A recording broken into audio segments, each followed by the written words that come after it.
falaremos do grupo mais complexo de vegetais do reino Plantae, as angiospermas. Dos aproximadamente 350 mil vegetais já classificados pelo homem, 300 mil pertencem a esse grupo das angiospermas. Neste grupo, nós encontramos plantas conhecidas como fanerógamas, com flores e sementes. Os vegetais deste grupo são vasculares, isto é, apresentam vasos condutores de seivas, xilema e floema. Estes vegetais são classificados como cormófitos. Eles apresentam tecidos e órgãos verdadeiros em pelo menos uma das fases de sua vida, ou seja, raízes, caules e folhas verdadeiros, uma vez que eles apresentam a metagênese. As angiospermas são plantas espermatófitas, isto é, apresentam sementes. E neste caso aparece pela primeira vez a estrutura conhecida como fruto, sendo uma exclusividade deste grupo. O fruto tem por objetivo proteger e envolver a semente, facilitando assim a sua dispersão pelos diversos tipos de ambientes. As angiospermas se adaptaram muito bem a vários tipos de ambientes, tornando-se assim cosmopolitas. Estas plantas podem variar de pequeno a grande porte, uma vez que já são vascularizadas.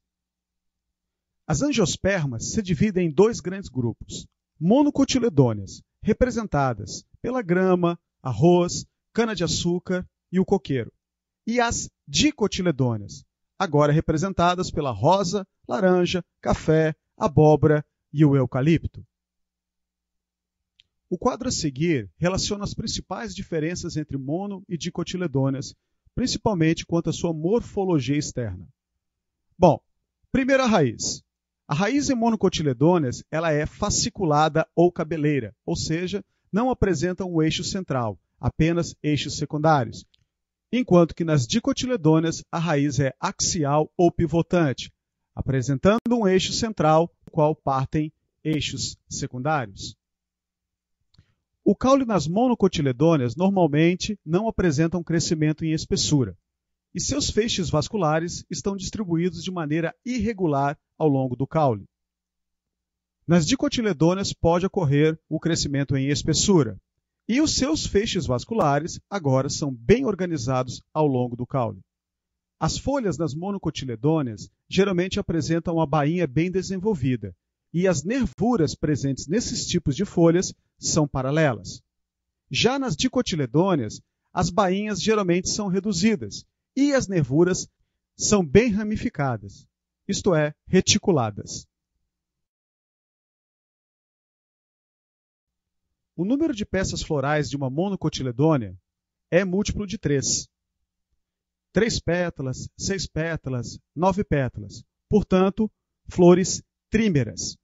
Nas dicotiledôneas, o número de peças florais é múltiplo de 4 ou de 5, isto é, 4 pétalas, 8 pétalas, 12 pétalas, 5 pétalas, 10 pétalas, 15 pétalas e assim por diante.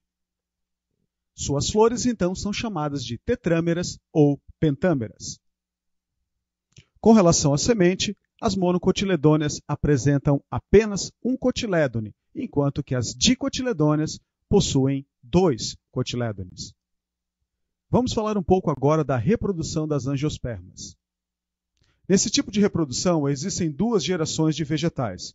Uma geração esporofítica, duradoura, diploide, ou seja, 2N, e uma geração gametofítica, passageira ou efêmera, haploide. Nestes vegetais, a geração esporofítica é duradoura. Quando você olha para o vegetal, lá está ele, durante o ano inteiro, verdinho, com as suas características bem conhecidas. Entretanto, a geração gametofítica só vai aparecer em época de produção. Vamos dar uma olhada agora no esquema de reprodução abaixo. É muito importante que você entenda o esquema abaixo. Caso você não o entenda, retorne ao início da explicação quantas vezes você achar necessário. Mas é importante entendê-lo. Caso contrário, você não irá compreender os seus mecanismos de reprodução. Vamos começar então pela fase duradoura do vegetal, o esporófito. Planta que produz esporo.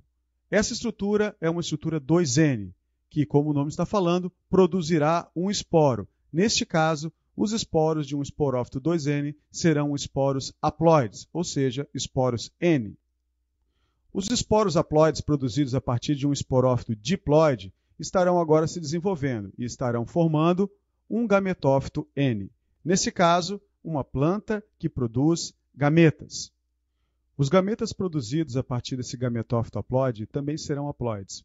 E após um processo de fecundação que estaremos vendo a seguir, estarão se desenvolvendo, formando novamente um esporófito diploide, iniciando assim o novo ciclo de vida na planta.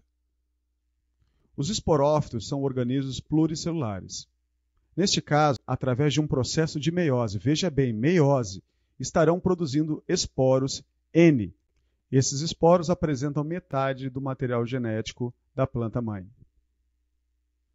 Os esporos são estruturas unicelulares, que ao se desenvolverem por processo de mitose, estarão formando agora um novo organismo pluricelular conhecido como gametófito. Os gametófitos agora, organismos pluricelulares, através de um processo de mitose, estarão produzindo seus gametas, que neste caso são estruturas unicelulares, que após o processo de fecundação, estarão formando uma nova célula conhecida como zigoto. Neste caso, o zigoto agora é também 2N, ou seja, diploide. Após a sua formação, o zigoto agora começa a se desenvolver. E ao se desenvolver por processo de mitose, formará novamente uma fase chamada de esporófito, iniciando assim um novo ciclo de vida no vegetal. Além da metagênese, que vamos discutir um pouco mais adiante, vale a pena destacar alguns fatos. A reprodução das angiospermas é totalmente independente da água, uma vez que agora os gametas masculinos não apresentam mais flagelos. Portanto, a água não é mais necessária para o seu deslocamento até o gameta feminino, a oosfera. A água, no entanto, é muito importante para os vegetais que são polinizados pela água, como vamos ver adiante. A reprodução das angiospermas agora está vinculada à presença de agentes polinizadores, sejam eles biológicos ou não. As flores das angiospermas, ao contrário das gimnospermas, que não apresentavam nenhum tipo de atrativo para seus agentes polinizadores, que no caso eram unicamente polinizadas pelo vento, agora as flores das angiospermas apresentam muitos atrativos. Cores atraentes, nectários, formatos diversificados, enfim, tudo o que for necessário para atrair um agente polinizador específico. Cada tipo de vegetal tem afinidade por um agente polinizador diferente. Isso nós chamamos de filia. Portanto, vegetais que são polinizados pela água deverão apresentar características para que tal evento aconteça. Então, nós dizemos que tal vegetal apresenta hidrofilia, afinidade pela água. Vegetais que são polinizados pelo vento exibem anemofilia. Vegetais que são polinizados pelos insetos exibem entomofilia em suas flores. Vegetais que são polinizados por morcegos exibem quiropterofilia em suas flores. E vegetais que são polinizados por aves exibem ornitofilia. Esses 5 agentes são os mais comuns entre as flores de angiospermas.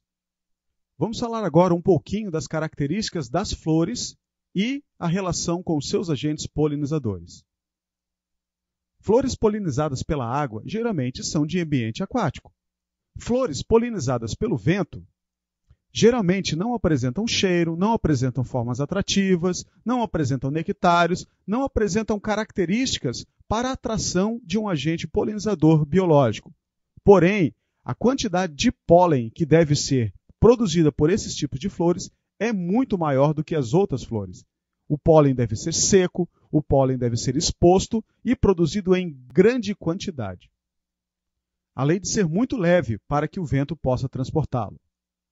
As flores polinizadas pelos insetos geralmente são adocicadas, cheirosas, apresentam cores vibrantes e são abertas para que o inseto possa pousar sobre a mesma e, durante a sua caminhada sobre a flor, o pólen, que é pegajoso, grudará em suas patas ou em suas asas. O inseto, partindo dessa flor, indo em direção a outra, estará assim carregando o pólen, fazendo então o seu papel de polinizador. As flores polinizadas por morcegos também são adocicadas, apresentam um cheiro bastante forte para a atração do morcego e se abrem somente à noite, para atrair o morcego, que é um animal de hábitos noturnos. O pólen dessas flores também é bastante pegajoso. Para as aves também não é diferente. As flores têm que oferecer algo para a atração das aves. Essas flores são adocicadas, são cheirosas, o formato é específico para a atração desses tipos de agentes polinizadores e elas são produtoras de um pólen bastante pegajoso. Vamos a alguns termos importantes com relação à reprodução das angiospermas. O gametângio masculino, ou seja, a estrutura que produzirá o gameta masculino, é o grão de pólen, a partir do qual será produzido o tubo polínico, no qual estarão os gametas masculinos, os chamados núcleos espermáticos.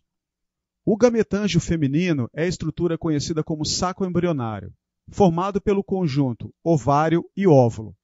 O óvulo, neste caso, não é o gameta feminino. O gameta feminino ou esfera será produzido a partir dessa estrutura conhecida como óvulo.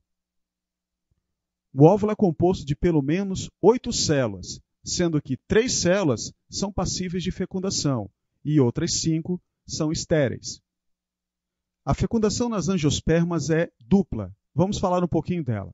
A primeira fecundação ocorre com o primeiro núcleo espermático, haploide, se fundindo com uma oosfera, também haploide, originando dessa maneira um zigoto diploide, que posteriormente será transformado em um embrião diploide.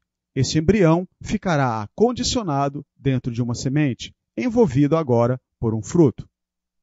A segunda fecundação acontecerá com o segundo núcleo espermático, também haploide, se fundindo agora com 2 núcleos polares ou centrais, que são células haploides e passíveis de fecundação. Como dissemos há pouco, existem 3 células passíveis de fecundação. Uma é a oosfera, que formou o zigoto, e outras 2 células, os núcleos polares ou núcleos centrais, que agora serão fecundadas por esse outro gameta masculino, originando um tecido nutritivo triploide, conhecido como endosperma secundário. Este tecido nutritivo triploide é outro componente da semente. Ele tem por responsabilidade nutrir o embrião quando esse está para se desenvolver, formando assim um novo vegetal. Vamos analisar o gráfico a seguir e entender como funciona a reprodução nas angiospermas. Começaremos a partir deste ponto, da flor. Uma angiosperma é um organismo diploide que constitui a fase esporofítica do ciclo de vida. Ao atingir a maturidade sexual, as angiospermas produzem estruturas reprodutivas chamadas de flores, que é aqui o nosso ponto inicial deste ciclo. Uma flor completa apresenta 4 conjuntos de folhas especializadas dispostas em torno de um ramo muito curto denominado receptáculo floral. As folhas mais externas são as sépalas, geralmente de cor verde, que em conjunto constituem o cálice. Situadas em posição mais interna encontram-se as pétalas, que em conjunto constituem a corola. Sépalas e pétalas são folhas estéreis, isto é, não formam elementos reprodutivos. Suas funções são respectivamente proteger o botão floral e atrair animais polinizadores. O terceiro conjunto de folhas especializadas é o androceu. O androceu é a parte masculina da flor, sendo constituído pelos estames, folhas férteis formadoras de microesporângios. No interior dos microesporângios serão formados os grãos de pólen. Na porção mais interna da flor estará localizado o gineceu. O gineceu é a estrutura feminina da flor, sendo constituído pelos pistilos ou folhas carpelares. As folhas carpelares formam megaesporângios, os óvulos, e se dobram ou se fundem entre si, originando estruturas em forma de vaso, no interior dos quais os óvulos ficarão abrigados. A base deste vaso é dilatada e oca, constituindo o ovário. A ele segue-se um tubo denominado estilete. A ponta desse estilete, o ápice, é geralmente dilatado, formando o estigma, que secreta substâncias pegajosas nas quais os grãos de pólen serão aderidos, iniciando o desenvolvimento do tubo polínico. Um óvulo de angiosperma é revestido externamente por tecidos, tegumentos, que envolvem e protegem o megaesporângio. Assim como nos óvulos das gimnospermas, esses tegumentos apresentam um orifício, uma abertura, chamado micrópila, por onde penetrará o tubo polínico. No interior do megaesporângio, uma célula diploide cresce muito e sofre meiose, originando 4 células haploides. Dessas, 3 se degenerarão e uma originará o megaesporo.